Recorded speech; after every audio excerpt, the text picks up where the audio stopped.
Alright, that was I think that was like the explanation, like in the thing, and I think in the 3DS it was like, just turn on the 3DS, bro. It was like, turn on the 3D.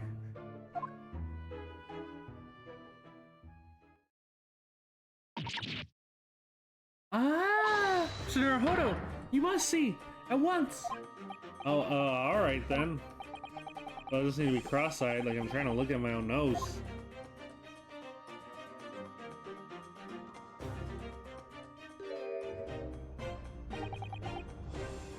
What the?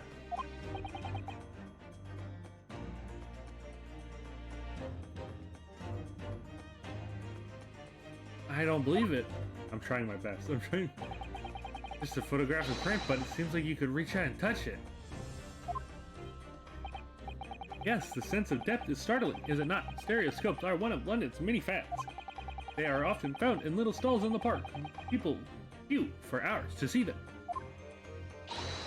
Why? Why are people meddling with such black?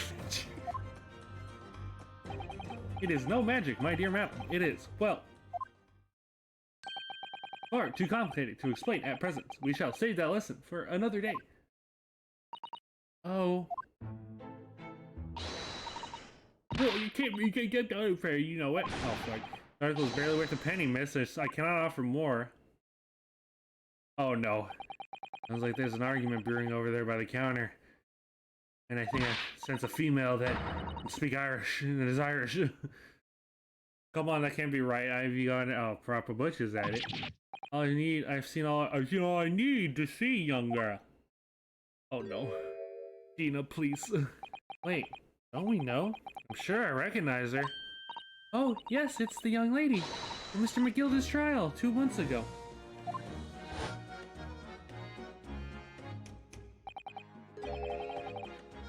Her name is Gina Lestrade, my lord. She's a chancer, earns her crust among large crowds, relieving people of their persons. What commonly called a pickpocket. A pickpocket. Oh shit, someone help me. Someone please. I don't want to be here anymore. Gordon Bennett, you lot. Hello, Mr. Stride. I hope you've been well. Yeah, what? You remember me then, do ya? Well, I remember being completely surrounded by smoke, that's for sure. Oh, what are you doing here? Down and out like the rest of us? Nothing to eat? Come to pop the black weasel? Sorry, coat, have you? What is this about this black uniform? It makes everyone comment on it. Ah, good day, unless I am much mistaken. You would be the young pickpocket who stole our experimental smoke grenade launcher. Ah, Mr. Sholmes. Oh, you have something of value to pawn, do you? Allow me to see the article, and I shall negotiate with Mr. Winnybake on your behalf. Well, the other one, I don't need no help from some stuck-up D. Get out of me business, go on, I'll make you trouble for you. As you wish, Miss Lestrade. I will happily remove myself from your presence.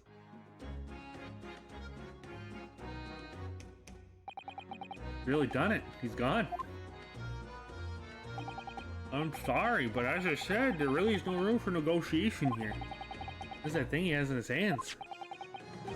Some kind of metal disc. Hey, it's the thing we play. And you, go on, leave me alone. Oh, Miss Lestrade, just pretend we aren't here. We shan't be offended. We shan't be offended in the slightest.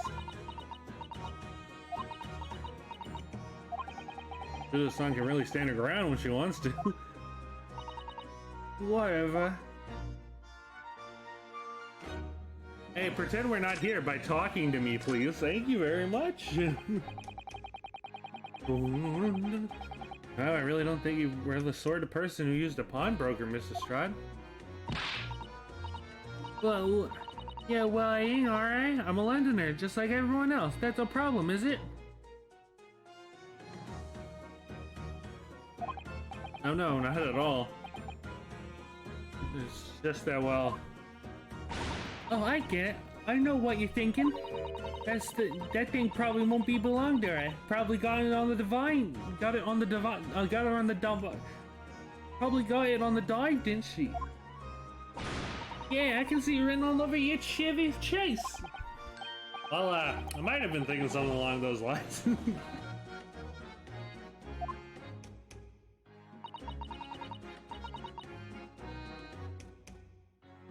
Hold on.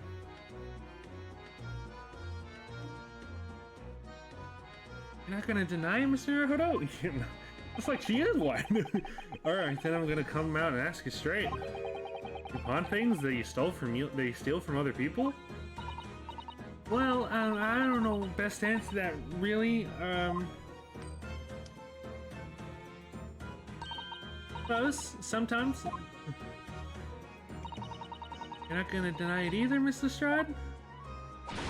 But not this time, alright? I swear, that thing belongs to me. This that Mr. Windibank is holding. Perhaps we should see what he has to say about all this. Could... Bum bum bum.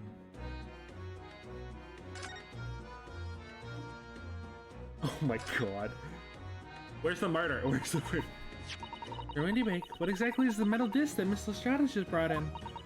It seems to have hundreds of tiny bumps on its surface. This is a music disc, you see, from inside a music box. In a music box?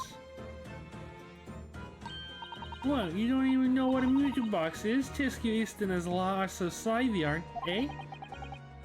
Not what a music box is, I've just seen one of those discs before. Gee.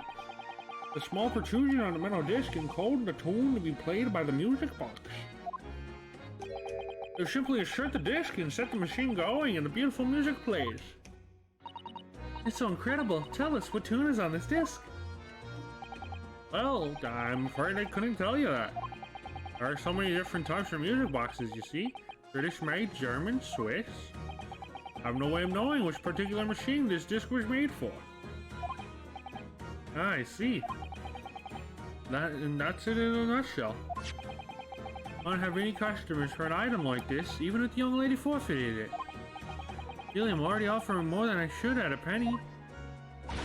There's a packet of lies. You tell him he did. You said it was well. He? Who? Never you mind. It just ain't right. That's all. This is worth some good money. I know it is. Well, then you'll have to try your luck at another pawnbroker's, won't you? Ah. Bum bum bum bum bum bum bum. Been in here before, of course. This little what the fuck? Tatterdemalion? I see. I brought some just dubious articles or other with her every single time, I might add. Dubious? What are you trying to say? I'm one honest customer, me. So, is there something dubious about this disc she brought in today? Well, if only it was that simple. Sorry? What do you mean? What she actually brought in was a storage ticket. Ah, storage ticket? So... Miss Lestrade has actually come to redeem an article for me today, is that right? Yeah, that's right. Girls like me is a lot of stuff needs storing. Alright, yes, that's definitely dubious. The article in question would have been forfeited at midnight tonight. She gave me the ticket for it and repaid both the loan and the interest. I was obliged to return the article to her. What was the article? Do tell us, Mr. Windibank. That little scamper's wearing it, ma'am. The overcoat that she redeemed. Oh. Oh, what's wrong with that? What? What's wrong with that? It fits, doesn't it? I mean, it's mine, so of course it does. Oh, what about this disc then? How does that come into? How does that come into it at all?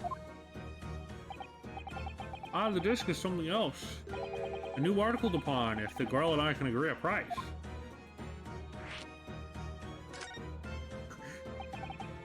Confused. I thought you said that Miss Lestrade brought in a storage ticket today.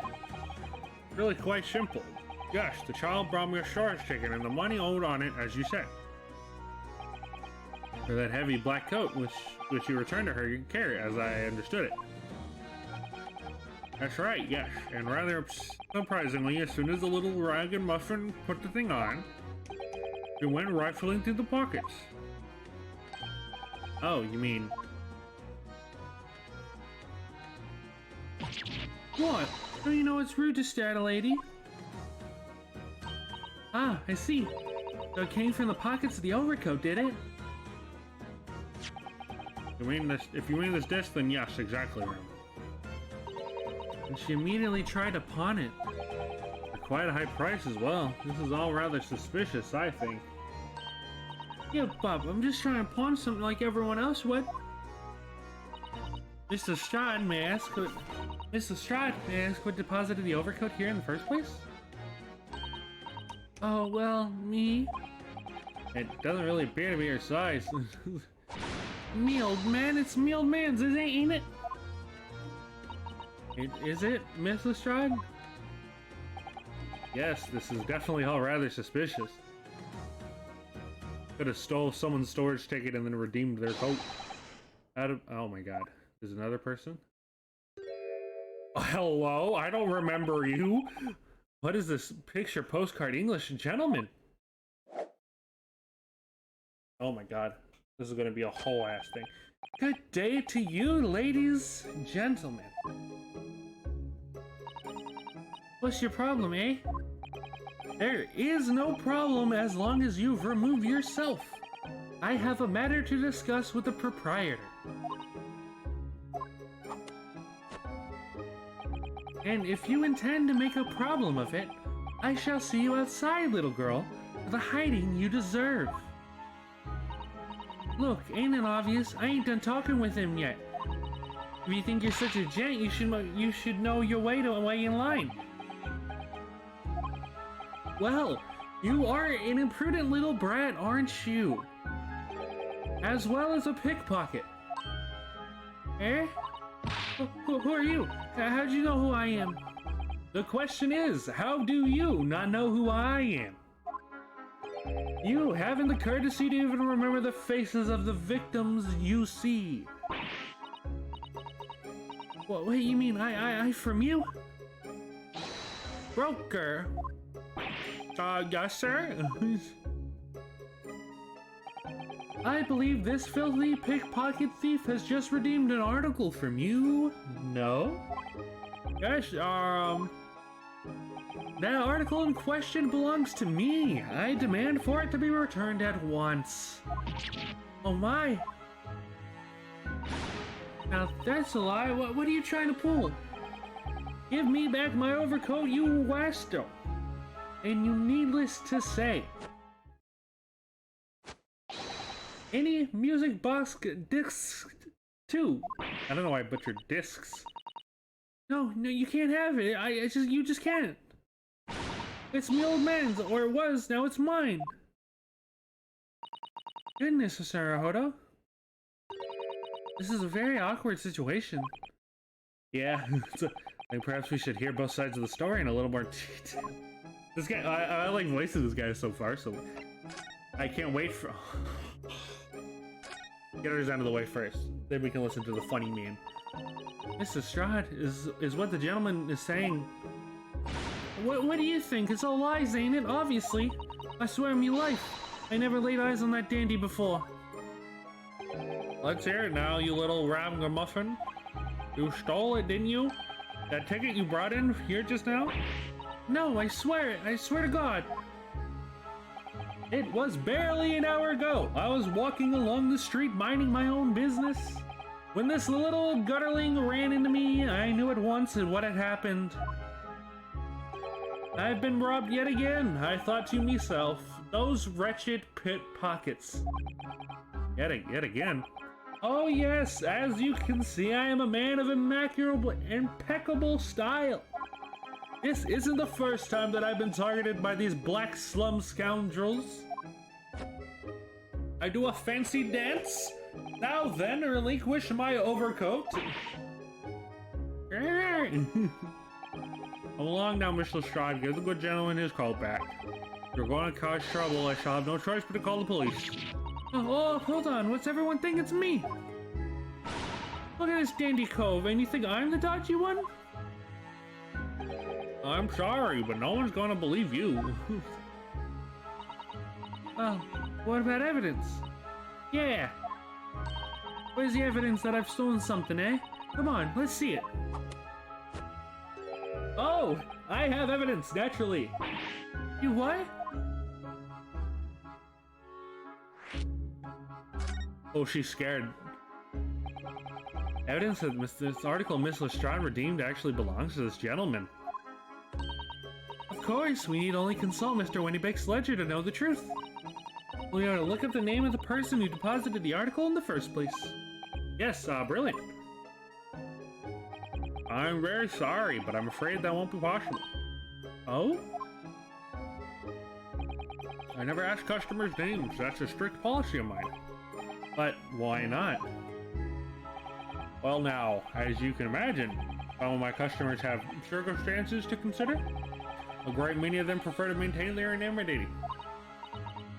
Oh, yes, I see.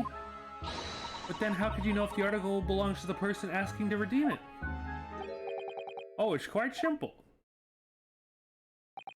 Good sir, might I trouble you for the watchword associated with the article in question? Of course, it's... Professor! Yes, that's right. And all the evidence we need. That gentleman is the rightful owner of this article, without doubt. A watchword? Interesting.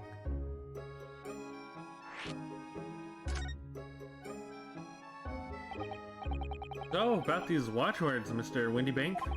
As I just explained, I never ask customers' name when they deposit items with me. There are many reasons why. Certain customers would like to keep their activities secret. He's with the stereoscope. That wasn't exactly a subtle glance at Mr. Sholmes now, was it? Great detectives have no dark secrets, not at all. Yes, well, anyway, and that's why I always ask for a watchword whenever I accept a new article. In many ways, it's like the secret combination of numbers used to unlock a vault. A date of a deposit, a description, and a watchword uniquely identify each item. And of course, then I give the storage ticket to the customer. When someone comes to redeem something, I ask for the ticket and the watchword. If that someone tells you the correct watchword, you return the article? That's right, sir. Yes, just as soon as the requisite fee is paid. And I have supplied you with the information you require already, but for the avoidance of doubt, the article in question is an overcoat deposited 2 months ago on February 15th. With a watchword of Professor. All perfectly correct information, sir. But how? Really, this is beyond a joke now? There's no further room for doubt.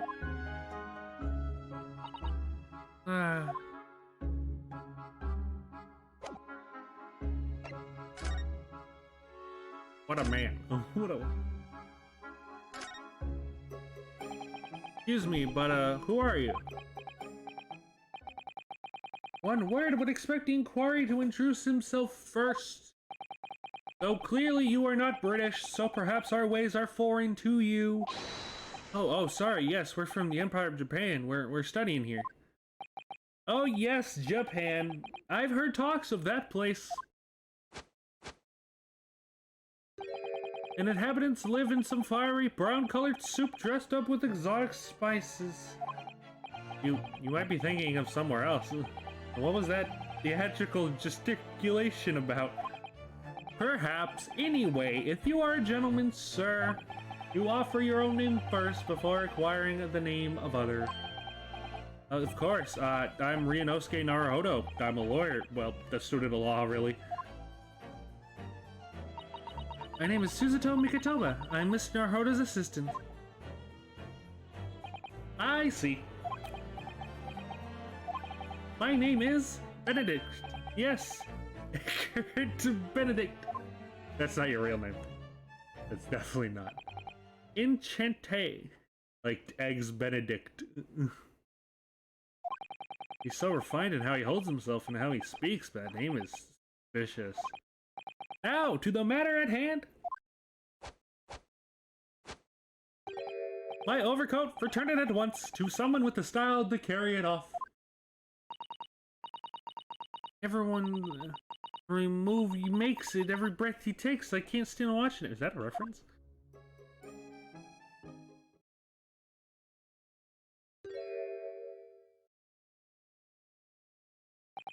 So, let that be an end to the matter. And thank you for your custom, Mr. Eggert and Benedict, sir. Oh. Ha! With such reasonable rates of interest, I may even decide to come back. That's why I hate grown-ups. Just because I'm a diver, everyone thinks that makes me a liar. And the contents of the coat pockets, if you please, broker. But of course, sir, here's a disc for you. Just this one? Pardon, sir? I was expecting another. Or that is, I deposited another. Another disc. Oh dear. I regret to inform you, sir, that was deposited with me was merely the overcoat. The disc happened to be in one of the pockets, but I was completely unaware of it until now. Oh, Gutterling! You hiding more of what rightfully mine, are you? As you, eh? I know nothing about it. Very well. Then I shall bide your farewell.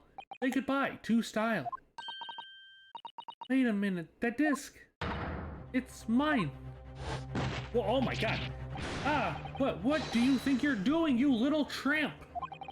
You've drawn blood, you filthy animal. Oh my, yes. There's blood on the disc. Because of all those sharp little bumps. Man must have scratched his finger on them. I found it first, alright? I mean, it belongs to me, old man. You're not having it.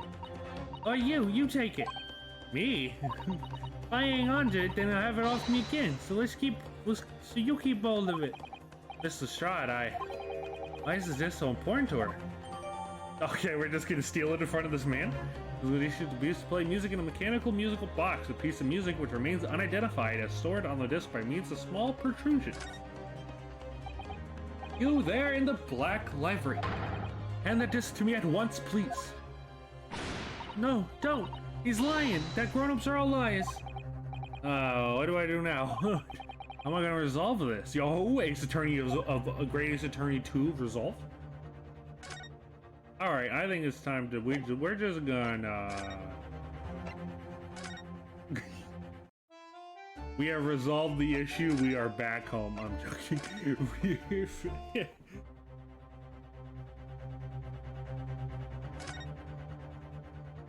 Dina, what are you making me do here? Wow, Mr. Strahd's really looking daggers at the mysterious gentleman. You need to do something to calm things down before she loses control and attacks him again.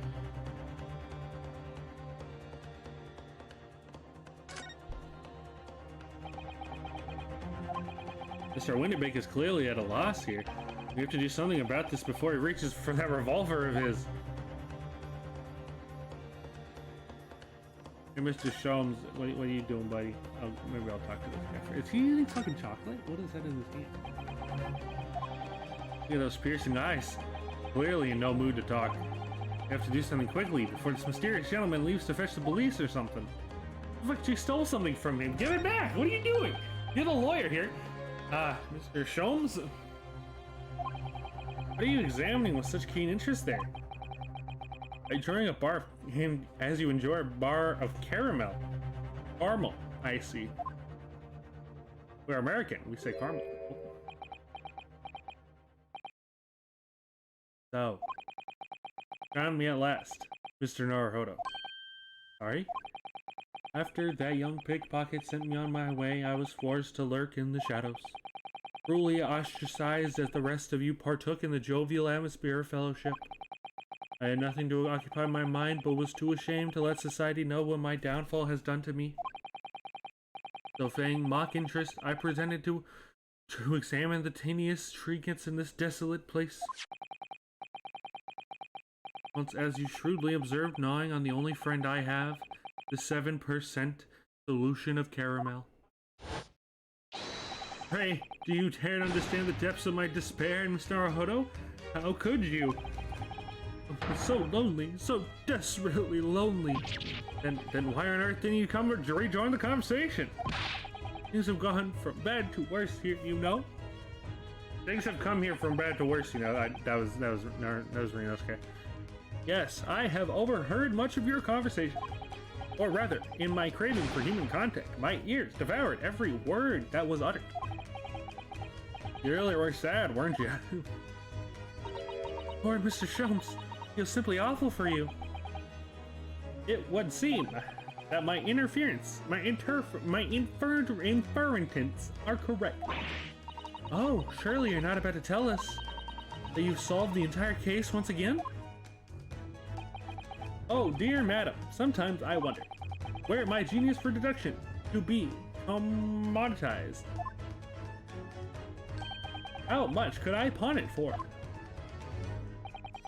Seems Mr. Sholmes has had another of his flashes of inspiration, but who knows if it will help to resolve the situation between Miss Lestrade and the mysterious gentleman. The right thing to do here.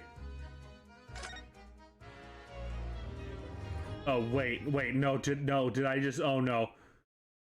Oh no. Well, Miss Lestrade, it would appear you found yourself in something of a predicament. Where the blue places have you been, eh? Pardon? When a lady's in trouble, a true gentleman's supposed to be here to help. Straight away, not an hour late. Harsh.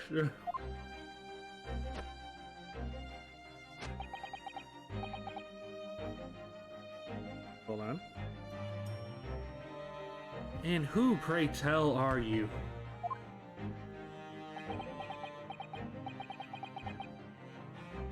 Mr. Eggert Benedict.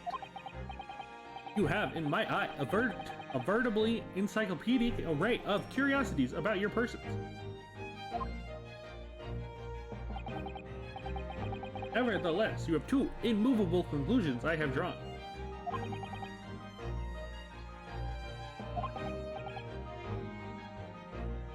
And the first is this.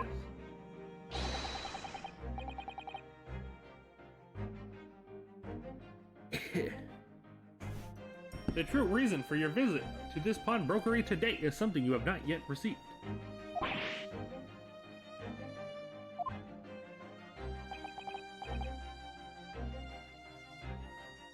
And the second is this.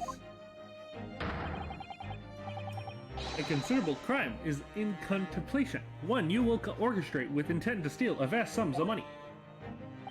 Well, Mr. Benedict, what are you say to my deductions? How? Turned as white as a hard-boiled egg. Because the egg man get you. It seems that once again, Mr. Sholmes has made a flawless deduction. Just who do you think you are, sir? Ah, yes, as I hoped. That is precisely the pained expression I was looking for. Oh, God. So, shall we begin?